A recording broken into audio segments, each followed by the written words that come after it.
Daily ஒரே மாதிரி சட்னி பண்ணி போர் அடிக்குது. ஏதாவது வித்தியாசமாக பண்ணணும்னு நினைக்கிறீங்க, பட் அது ஈஸியாக குவிக்காக டேஸ்டியாக இருக்கணும் அப்படின்னா இந்த வீடியோ உங்களுக்காக தான். இதை ஃபுல்லாக ஸ்கிப் பண்ணாமல் பாருங்கள். இதை பார்க்கறதுக்கு முன்னாடி ஃபுட்டீஸ் ரூஃப்க்கு மறக்காமல் சப்ஸ்கிரைப் பண்ணிக்கோங்க. அப்படியே அந்த பெல் ஐக்கானையும் கிளிக் பண்ணிட்டீங்கன்னா என்னோட வீடியோஸ் எதுவுமே மிஸ் ஆகாமல் வரும். அண்ட் ஒரு சட்னியும் ரொம்ப ஈஸியாக இருக்கும், பேச்சுலர் அண்ட் பிகினர் ஃப்ரெண்ட்லியாக இருக்கும். யார் வேணாலும் இதை ட்ரை பண்ணலாம். இது இட்லி, தோசை அண்ட் சில சட்னி சப்பாத்தி, பூரிக்கெல்லாம் கூட அவ்வளோ டேஸ்ட்டாக இருக்கும். சிலது நீங்கள் தொக்கு மாதிரி ரைஸோட வச்சு கூட சாப்பிடலாம். ஸோ வீடியோக்குள்ளே போகலாமா? ரொம்ப டேஸ்டான ரெசிபிஸ் பார்க்கலாம். ஃபர்ஸ்ட் மதுரை தண்ணி சட்னி. இதை விட ஈஸி சட்னி இருக்குமான்னு தெரிலங்க. ரொம்ப ஈஸி. பட் அது இட்லியோட அந்த முக்கி சாப்பிட்டீங்கன்னா சூப்பராக இருக்கும். அண்ட் இது பண்ணுறதுக்கு 1 டீஸ்பூன் எண்ணெய், 2 பல்லு பூண்டு, 1 இன்ச்சுக்கு இஞ்சி, 2 பச்சை மிளகாய், 1 வெங்காயம், இது எல்லாத்தையுமே சேர்த்து நல்லா வதக்கிக்கோங்க. லைட்டாக கலர் மாறினா போகிறோம். இதை ஆற வச்சு மிக்சர் ஜாரில் சேர்த்திட்டு 1/4 கப்பு பொட்டுக்கடலை, 1/2 டீஸ்பூன் உப்பு போட்டு அரைச்சிடலாம். இப்போ தாளிப்புக்கு எண்ணெய், 1/4 டீஸ்பூன் கடுகு, 1/4 டீஸ்பூன் உளுந்து, இதுலேயே கருவேப்பிலை அண்ட் பொடியாக நறுக்கின சின்ன வெங்காயம் ஒரு 2ஓ 1ஓ சேர்த்திக்கோங்க. அவ்வளோதான். அடுப்பை அணைச்சிடணும். அதுக்கப்புறம் இந்த சட்னியும் தண்ணியும் போட்டு மிக்ஸ் பண்ணுங்க. ஏன்னா பொட்டுக்கடலை போட்டதுனால நீங்கள் அடுப்பு அணைக்கலைன்னா ரொம்ப திக்காயிடும். அவ்வளோதான். இதை நீங்கள் இட்லி தோசையோட வச்சு என்ஜாய் பண்ணலாம். ரொம்ப ஈஸியான ஒரு ரெசிபி. அண்ட் நெக்ஸ்ட் ஃபேவரட்டான டொமேட்டோ கொரியாண்டர் சட்னி. அதாவது கொத்தமல்லியும் தக்காளியும் போட்டு ஒரு சூப்பரான சட்னி. கருப்புளுந்தெல்லாம் சேர்த்து செய்வோம். இதை நீங்கள் ட்ரை பண்ணலைன்னா மஸ்ட் ட்ரை. ரொம்ப டேஸ்ட்டாக இருக்கும். இதுக்கு 1 டேபிள் ஸ்பூன் எண்ணெயில் 2 டேபிள் ஸ்பூன் கருப்புளுந்து சேர்த்து நல்லா பொன்னிறமாக வதக்கிக்கலாம். இதுக்கு கருப்புளுந்து தான் நல்ல டேஸ்ட் கொடுக்கும். ஒரு 6 பல்லு பூண்டு, 1 இன்ச்சுக்கு இஞ்சி, 3 பச்சை மிளகாய், 2 தக்காளி சேர்த்திக்கோங்க. தக்காளி நல்லா வதங்கி லைட்டாக சாஃப்டாக ஆரம்பித்ததும் ஒரு 1/2 டேபிள் ஸ்பூன் கல்லுப்பு சேர்த்திக்க போகிறேன். நீங்கள் நார்மல் உப்பு கூட சேர்த்திக்கலாம். ஒரு சின்ன துண்டு புளி அண்ட் பெரிய கைப்பிடி நம்ம கொத்தமல்லி சேர்த்திக்க போகிறோம். நல்லா வதக்கிக்கோங்க.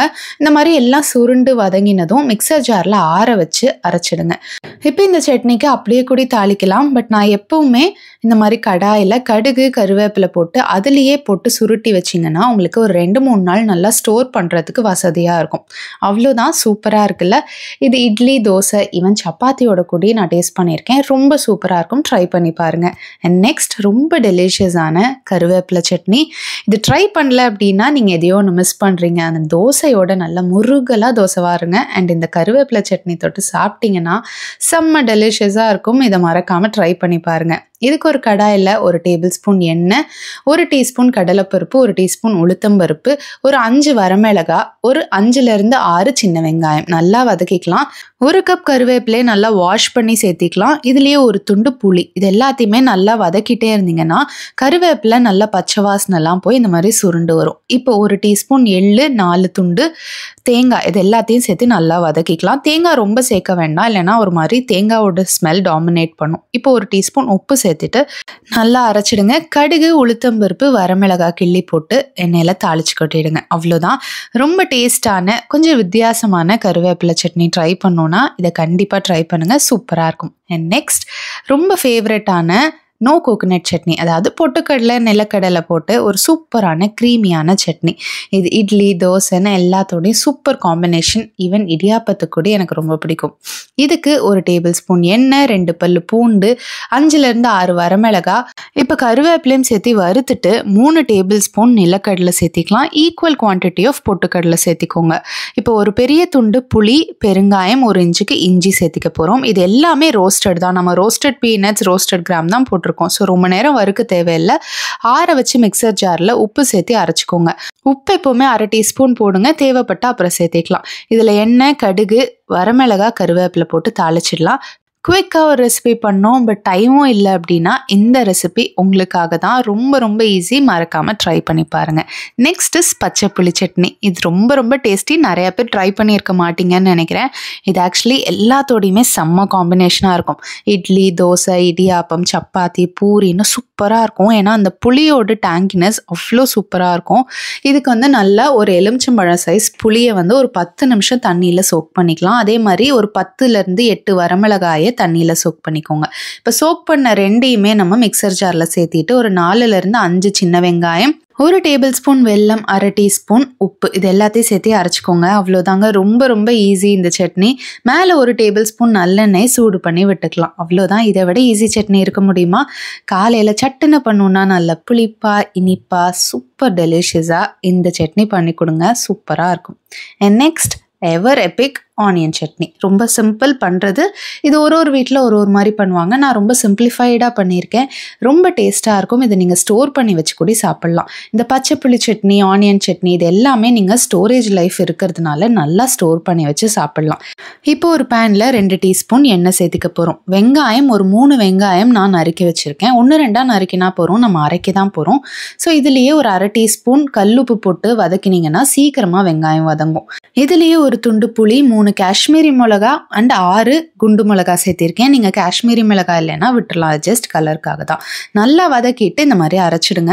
இப்போ இதை கண்டிப்பாக ஒரு 2 டேபிள் ஸ்பூன் எண்ணெய் விட்டு கடுகு கருவேப்பிலை போட்டு கொதிக்க விட்டிங்கன்னா நல்லா 1 வாரம் வரைக்கும் ஸ்டோர் பண்ணி வைக்கலாம். இது நீங்கள் இட்லி தோசை மட்டும் இல்லை, இந்த பராட்டா மாதிரி நீங்கள் ஸ்டஃப்டு சப்பாத்தி பண்ணிங்கன்னா அதுக்கு கூட இது ரொம்ப ரொம்ப டேஸ்ட்டாக இருக்கும். இது கண்டிப்பாக ட்ரை பண்ணுங்கள். And I am sure you will enjoy it to the maximum. So next என்ன பார்க்க போகிறோன்னா வண்டிக்கார மல்லி சட்னி. இது கண்டிப்பாக யாரும் பண்ணியிருக்க மாட்டீங்க. இது எங்கள் அம்மாவோட ஊர் ஈரோடு சைடில் இது கிடைக்கும் அப்படின்னு சொல்லுவாங்க. பட் இப்போ கிடைக்குதான்னு எனக்கு தெரியல. ஸோ எங்கள் அம்மா வீட்டில் இது அடிக்கடி பண்ணுவாங்க. பட் இது யாரும் பண்ணி நான் பார்த்ததில்ல. இது பேசிக்காக கொத்தமல்லி இருக்கு இல்லையா, அதோடு விதைகளை வச்சு பண்ணுற ஒரு சட்னி. ரொம்ப ரொம்ப டேஸ்ட்டாக இருக்கும். இதுக்கு ஒரு கடாயில் 1 டீஸ்பூன் எண்ணெய், 2 டீஸ்பூன் கடலைப்பருப்பு அண்ட் 2 டேபிள் ஸ்பூன் தனியா சேர்த்துக்கோங்க. அண்ட் இதுதான் நம்மளோட ஸ்டார் இன்க்ரீடியன்ட். இதில் 6 வரமிளகா, கருவேப்பிலை எல்லாத்தையும் சேர்த்து நல்லா வறுத்துக்கலாம். நல்லா அந்த மணம் வந்ததும் ஒரு துண்டு புளி போட்டு வதக்கிக்கோங்க. அவ்வளோதாங்க. இதை ஆற வச்சு உப்பு சேர்த்து அரைச்சிக்கோங்க. நான் ஒரு 1/4 டீஸ்பூன் உப்பு தான் சேர்க்குறேன். இந்த மாதிரி கெட்டியாக அரைச்சிக்கணும். அவ்வளோதான். மேலே கொஞ்சம் எண்ணெய் விட்டு சாப்பிட்டு பாருங்கள். சூப்பராக இருக்கும், வித்தியாசமாகவும் இருக்கும். இப்போது ரா கார்லிக் சட்னி. இந்த பச்சை பூண்டு சட்னி நிறையா பேர் ட்ரை பண்ணியிருப்பீங்க. பூண்டு லவர்ஸாக இருந்தீங்கன்னா இதை கண்டிப்பாக ட்ரை பண்ணுங்கள். சூப்பராக இருக்கும். அண்ட் பூண்டு பிடிக்கல அப்படின்னா இது கண்டிப்பாக ஸ்கிப் பண்ணிவிடுங்க. ஏன்னா பூண்டோட ஸ்மெல் கண்டிப்பாக வரும் அதில். இது நீங்கள் மிக்சர் ஜார்லேயும் அரைச்சிக்கலாம். பட் இது கொஞ்சம் கொரகொரப்பாக இருந்தால் நல்லாயிருக்கும். ஒரு 6 வரமிளகா ஊற வச்சு ஒரு 1/2 டீஸ்பூன் கல்லுப்போட நான் ஃபஸ்ட்டு அரைச்சிட்டு ஒரு 10 பல்லு பூண்டு கொஞ்சமாக புளியும் சேர்த்து இடிச்சுக்க போகிறேன். இது கொஞ்சம் கொரகொரப்பாக இருந்தால் நல்லாயிருக்கும். அண்ட் ரொம்ப சட்னி தேவைப்படாது. எல்லாருக்குமே ஒரு டீஸ்பூன் போட்டாலே ரொம்ப சஃபிஷியண்ட்டாக இருக்கும். நல்லா காரசாரமாகவும் இருக்கும். அந்த பூண்டோட ஸ்மெல்லும் நல்லா வரும். ஸோ அவ்வளோதான். இந்த சட்னி ரொம்ப ஈஸி. நீங்கள் மிக்சியில் அரைச்சிங்கன்னா இன் 5 மினிட்ஸ் நீங்கள் அரைச்சிடலாம். பட் பூண்டு உரிக்கிற டைம் கொஞ்சம் இருக்கும். மேலே பச்சையாக நல்லெண்ணெய் விட்டு சர்வ் பண்ணுங்கள். அதுதான் சூப்பராக இருக்கும். அடுத்து நம்ம பார்க்க போகிறது புதினா சட்னி. ரொம்ப ரொம்ப கம்ஃபர்டிங்கான ஒரு சட்னி ஃபார் இட்லி அண்ட் தோசை. கண்டிப்பாக ட்ரை பண்ணாதவங்க ட்ரை பண்ணி பாருங்கள். சூப்பராக இருக்கும். இதுக்கு 1 டீஸ்பூன் எண்ணெய் சேர்த்திக்கலாம். இதில் 2 டீஸ்பூன் நம்ம கடலைப்பருப்பு, 1/2 டீஸ்பூன் உளுத்தம்பருப்பு சேர்த்து வதக்கிக்கோங்க. நல்லா லைட்டாக ரோஸ்ட் ஆக ஆரம்பித்ததும் ஒரு 5 காஞ்ச மிளகாயும் சேர்த்து நல்லா வறுத்துக்கலாம். இது நல்லா வறுபட்டதும் கடைசியாக புதினா இலை நல்லா ஒரு கைப்பிடி சேர்த்திக்கோங்க. ஒரு 1/2 கப் பக்கம் வரும். இதை நல்லா வதக்கிக்கோங்க. கொஞ்சம் வதங்கவே நல்லா சுருள ஆரம்பிச்சிடும். இப்போ ஒரு சின்ன துண்டு புளியும் சேர்த்திக்க போகிறோம். அவ்வளோதான். இந்த இலை பார்த்தீங்கன்னா நல்லா சுருண்டு வந்துடும். அப்போ இது ரெடி அப்படின்னு அர்த்தம். இதை ஒரு மிக்சர் ஜாரில் சேர்த்திட்டு ஒரு 1/4 கப் துருவின தேங்காய் சேர்த்திக்கோங்க. இதில் 1/2 டீஸ்பூன் உப்பையும் சேர்த்து கொஞ்சம் தண்ணி விட்டு நல்லா ஸ்மூத்தாக அரைச்சிக்கோங்க. அவ்வளோதாங்க, சட்னி தயார்.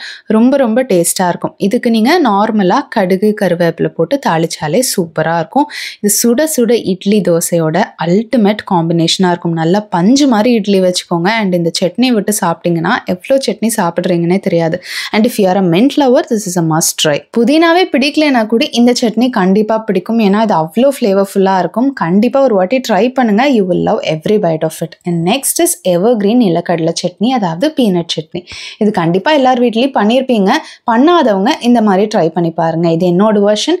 நிறைய வெர்ஷன் இதில் பண்ணலாம். தேங்காய் சேர்த்து பண்ணலாம், தேங்காய் சேர்க்காம பண்ணலாம், பச்சை மிளகாய் சேர்த்து பண்ணால் ஒரு டேஸ்ட், வரமிளகாய் சேர்த்து பண்ணால் அவ்வளோ டேஸ்ட். ஸோ ரொம்ப வேர்சடைலான ஒரு டிஷ். அண்ட் இது பண்ணுறதுக்கு ரொம்ப டைமே ஆகாது, குயிக்காக முடிஞ்சிடும். 1 டீஸ்பூன் கடலைப்பருப்பு எண்ணெயில் சேர்த்து வறுத்துக்கோங்க. இப்போ கருவேப்பிலை, 2 பல்லு பூண்டு, ஒரு வெங்காயத்தை நல்லா பொன்னிறம் ஆற வரைக்கும் வதக்கிக்கலாம்.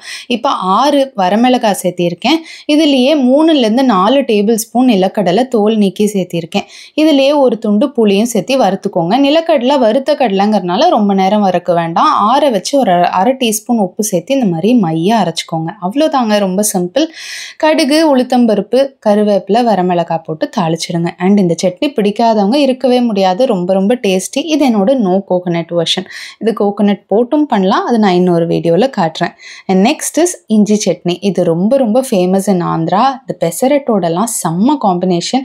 இதை ட்ரை பண்ணல அப்படின்னா யூ மிஸ்ஸிங் சம்திங் அவுட்.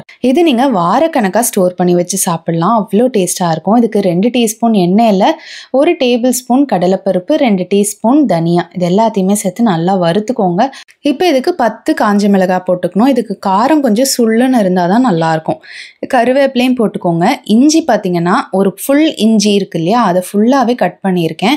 இதோட புளியும் சேர்த்திக்கணும். இஞ்சி நல்லா வறுப்படணும், இல்லைன்னா கசப்பு தன்மை வரும். இந்த மாதிரி சுருண்டு நல்லா ஃப்ரை ஆகணும். இதில் 1 டேபிள் ஸ்பூன் வெல்லம் சேர்த்து நம்ம அரைக்க போகிறோம். ஒரு 1/2 டீஸ்பூன் உப்பையும் சேர்த்துக்கோங்க. மைய அரைச்சிக்கோங்க, அவ்வளோதான். இஞ்சி இதில் நல்லா ரோஸ்ட் ஆகணும், அதுதான் இதோட டேஸ்ட். பட் இஞ்சி ரோஸ்ட் ஆகலைன்னா கண்டிப்பாக பச்சை வாசனை வரும். இதில் நார்மலாக நம்ம கடுகு, உளுத்தம்பருப்பு, கருவேப்பிலை அண்ட் வரமிளகாய் சேர்த்து தாளித்து பெசரட்டோட சாப்பிட்டு பாருங்கள், சூப்பராக இருக்கும். அண்ட் நெக்ஸ்ட், நல்ல சூடான பொங்கல், இட்லி, தோசை, ஈவன் ரைஸோட கூட சூப்பர் காம்பினேஷனாக இருக்கிற இந்த தக்காளி தண்ணி சட்னி தான் பார்க்க போகிறோம். இது ரொம்ப ரொம்ப ஈஸி. நிறையா சின்ன சின்ன கடைகளில் பார்த்துருப்பீங்க.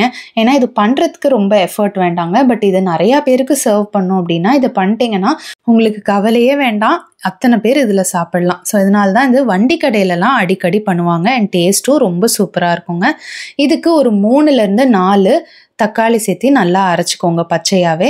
இப்போ 1 டேபிள் ஸ்பூன் எண்ணெயில் 1/2 டீஸ்பூன் கடுகு, உளுத்தம்பருப்பு, கடலைப்பருப்பு, 1/2 டீஸ்பூன் சீரகம், கொஞ்சமாக பெருங்காயம், கருவேப்பிலை போட்டு தாளிச்சிக்கலாம். இதுலேயே ஒரு 2 வரமிளகாய், 2 பச்சை மிளகாயை கிள்ளி போட்டுக்கலாம். இப்போ நம்ம அரைச்சி வச்சுருக்கோம் இல்லையா, அந்த தக்காளி பியூரையும் இதில் சேர்த்திக்கோங்க. கொஞ்சம் மஞ்சள் தூள், 1 டீஸ்பூன் மிளகாய்த்தூள், 1/2 டீஸ்பூன் சாம்பார் பொடி, 1/2 டீஸ்பூன் உப்பு சேர்த்திக்கோங்க. உப்பு நீங்கள் தேவைக்கு ஏற்ற மாதிரி மாற்றிக்கலாம். கொஞ்சம் தண்ணியாக தான் இருக்கும் இந்த சட்னி. நல்லா பச்சை வாசனை போய் கொதிச்சு வரணும். அப்போது ஒரு 1/4 கப்பு புளி தண்ணியை இதில் சேர்த்திக்கோங்க. சூப்பர் டேஸ்ட்டாக இருக்குங்க, ட்ரை பண்ணுங்கள். மேலே கொத்தமல்லி தூவி இறக்கிடலாம். ரொம்ப ரொம்ப டெலிஷியஸாக இருக்கும். இது நீங்கள் ரைஸோட, இட்லி, தோசைன்னு எல்லாத்தோடையுமே சூப்பர் காம்பினேஷன். என்னோட ஃபேவரட் பொங்கல் தான், இதை ட்ரை பண்ணி பாருங்கள். நெக்ஸ்ட் இஸ் மதுரை கார சட்னி. இதுக்கு ஏன் மதுரை கார சட்னின்னு வந்ததுன்னு எனக்கு தெரியல. இதில் யூஸ்வலாக கதம்ப சட்னி மாதிரி எல்லாமே போட்டு அரைப்போம். ரொம்ப ரொம்ப டேஸ்ட்டாக இருக்கும். இது இட்லி தோசையோடு தான் மெயினாக சூப்பர் காம்பினேஷனாக இருக்கும். அண்ட் இது பண்ணுறதுக்கு இதுக்கு 1 டேபிள் ஸ்பூன் எண்ணெய் சேர்த்திக்கலாம். 2 டீஸ்பூன் கடலைப்பருப்பு, 6 பல்லு பூண்டு சேர்த்திக்கலாம். நான் காஷ்மீரி சில்லி, வரமிளகாய் ரெண்டும் சேர்த்து ஒரு 6 போட்டிருக்கேன். நீங்கள் காஷ்மீரி சில்லி இல்லைன்னா ஒரு 4 வரமிளகாய் சேர்த்துக்கோங்க. ஸோ இதுலேயே கருவேப்பிலை, 6 சின்ன வெங்காயம், ஒரு பெரிய வெங்காயம் சேர்த்துக்கோங்க. சின்ன வெங்காயம் இல்லைன்னா நீங்கள் பெரிய வெங்காயம் குவான்டிட்டி ஜாஸ்தி பண்ணிக்கலாம். இதுலேயே கொத்தமல்லி, புதினா ஜஸ்ட் ஒரு கிள்ளி போட்டுக்கலாம். இதில் 2 டேபிள் ஸ்பூன் பொட்டுக்கடலை, 1 டீஸ்பூன் நிலக்கடலை, புளி, இது எல்லாத்தையுமே சேர்த்து வறுத்துக்க போகிறோம். அவ்வளோதான். இது எல்லாமே ஆறினதும் நல்லா அரைச்சிடுங்க. சூப்பர் டேஸ்ட்டாக இருக்கும். அண்ட் இது நீங்கள் நார்மலாக கூட தாளிக்கலாம். நான் அந்த கடாயில் தாளிக்கிறேன். எண்ணெயில் கடுகு, உளுத்தம்பருப்பு, கருவேப்பிலை போட்டு நல்லா வறுபட்டதும் ஒரு 2 சின்ன வெங்காயத்தை வதக்கிக்கோங்க. அடுப்பு அணைச்சிட்டு நம்ம அரைச்சி வச்சுருக்கோம் இல்லையா, அந்த சட்னியும் போட்டு கொஞ்சம் தண்ணி சேர்த்து கொதிக்க விடுங்க. உப்பு நீங்கள் டேஸ்ட் பண்ணி பார்த்துட்டு அதுக்கேற்ற மாதிரி சேர்த்துக்கோங்க. இது கொஞ்சம் தண்ணியாக இருந்தால் தான் நல்லாயிருக்கும். அப்போ தான் இட்லியில் சோக் பண்ணி சாப்பிட்டா சூப்பராக இருக்கும். You have to try this. It taste so good. இதை நீங்கள் ட்ரை பண்ணி பார்த்துட்டு சொல்லுங்கள் எப்படி இருக்குது அப்படின்னு. Next is evergreen coconut chutney. இது எல்லாருமே பண்ணியிருப்பீங்க. பேச்சுலர்ஸ் பிகினர்ஸாக இருக்கீங்க அப்படின்னா நீங்கள் இதை ட்ரை பண்ணுங்கள். இது நோ கார்லிக் வெர்ஷன். இதுக்கு 1/2 கப் தேங்காய் அண்ட் 1 இன்ச்சுக்கு இஞ்சி சேர்த்திக்கலாம். ஒரு சின்ன துண்டு புளி, ஒரு 2லேருந்து 3 பச்சை மிளகாய் உங்கள் காரத்துக்கு ஏற்ற மாதிரி, ஒரு 2 டேபிள் ஸ்பூன் பொட்டுக்கடலை சேர்த்திருக்கேன். 1/2 டீஸ்பூன் உப்பு சேர்த்திக்கோங்க. கொஞ்சமாக பெருங்காயம் சேர்த்திக்கலாம். அவ்வளோதான். தண்ணி சேர்த்து அரைச்சிடுங்க. இந்த கோகோனட் சட்னி ரொம்ப சூப்பராக இருக்கும். நீங்கள் இட்லி, தோசை, பொங்கல்னு எல்லாத்தோடையுமே வச்சு சாப்பிட்லாம். இது நான் பூண்டு போடாமல் பண்ணியிருக்கேன். ஸோ பூண்டு பிடிக்காதவங்களுக்கு இது ஒரு பெஸ்ட் சட்னியாக இருக்கும். நீங்கள் பூண்டு பிடிக்கும் அப்படின்னா நீங்கள் ஒரு பல் பூண்டு வச்சு அரைச்சிக்கலாம். அண்ட் இது தாளிக்கிறதுக்கு தேங்காய் எண்ணெய் இன்னுமே நல்லாயிருக்கும். பட் அது இல்லாமல் நார்மல் ஆயில் இருந்தால் 1 டீஸ்பூன் கடுகு, 1/2 டீஸ்பூன் உளுந்து, 2 காஞ்ச மிளகாய் அண்ட் ஒரு ஸ்ட்ரிப் கருவேப்பிலை போட்டு தாளிச்சுக்கோங்க. ரொம்ப சிம்பிளான பேசிக் சட்னி தான் இது. பட் டேஸ்ட் உங்கள் எல்லாருக்குமே தெரியும். நிறையா பேரோட ஃபேவரட்டான இந்த கோகோனட் சட்னி கண்டிப்பாக ட்ரை பண்ணுங்கள். அண்ட் உங்களோட ஃபேவரட் வெர்ஷன் தேங்காய் சட்னி என்னன்னு எனக்கு கீழே கமெண்ட்டில் சொல்லுங்கள். ஏன்னா ஒரு வீட்டில் தேங்காய் சட்னி ஒரு மாதிரி பண்ணுவாங்க. இது ஒன் ஆஃப் த மெத்தட் தான். ஏன்னா பஞ்சு மாதிரி இட்லியில் தேங்காய் சட்னி விட்டு சாப்பிட்றதே சூப்பர் டேஸ்ட் தான். நெக்ஸ்ட் இஸ் பொட்டுக்கடலை சட்னி. இதுவும் ரொம்ப ஃபேமஸான ரொம்ப சிம்பிளான சட்னி. இது ரொம்ப ரொம்ப ஈஸி பண்ணுறது. அதே மாதிரி நிறையா பேருக்கு சர்வ் பண்ணணுன்னா நீங்கள் இதை கண்டிப்பாக ட்ரை பண்ணலாம். ரொம்ப ரொம்ப ஈஸியாக இருக்கும். அதுவும் தண்ணி சட்னியாக பண்ணிட்டீங்கன்னா நிறையா பேர் சாப்பிட்லாம். இதில் 4 பல் பூண்டு, ஒரே ஒரு சின்ன வெங்காயம், ஒரு 5 காஞ்ச மிளகாய் போட்டு வறுத்துக்கலாம். இதிலேயே 1/4 கப் பொட்டுக்கடலையும் சேர்த்து வறுத்துக்கலாம். இது ரொம்ப நேரம் வறுபட வேண்டாம், ஏன்னா பொட்டுக்கடலை ஆல்ரெடி ரோஸ்டட் தான். ஒரு சின்ன துண்டு புளி, ஒரு 2 டேபிள் ஸ்பூன் தேங்காய் துண்டையும் சேர்த்து வறுத்து இதை ஆற வச்சு அரைச்சிக்கோங்க. ஒரு 1/2 டீஸ்பூன் உப்பு சேர்த்திருக்கேன். இப்போ நார்மலாக தாளிச்சு கொட்டுற மாதிரி கடுகு, உளுத்தம்பருப்பு எல்லாம் தாளிச்சிட்டு வரமிளகாய், கருவேப்பிலை போட்டு அடுப்பை அணைச்சிட்டு இதை விடுங்க. ஏன்னா பொட்டுக்கடலை போட்டிருக்கிறதுனால சட்னி வந்து நல்லா திக்காயிடும். அப்புறம் டேஸ்ட் கொஞ்சம் டிஃப்ரெண்ட்டாக இருக்கும். ஸோ தண்ணி விட்டு சாப்பிடுங்க. நல்ல தண்ணி சட்னியாக சூப்பராக இருக்கும். இட்லி தோசைக்கு இது மஸ்ட் ட்ரை. ஸோ இனி அதுக்கு waiting. Happy eating. So foodies ரூஃப்க்கு மறக்காமல் சப்ஸ்கிரைப் பண்ணுங்கள் ஃபார் அமேசிங் கண்டென்ட்.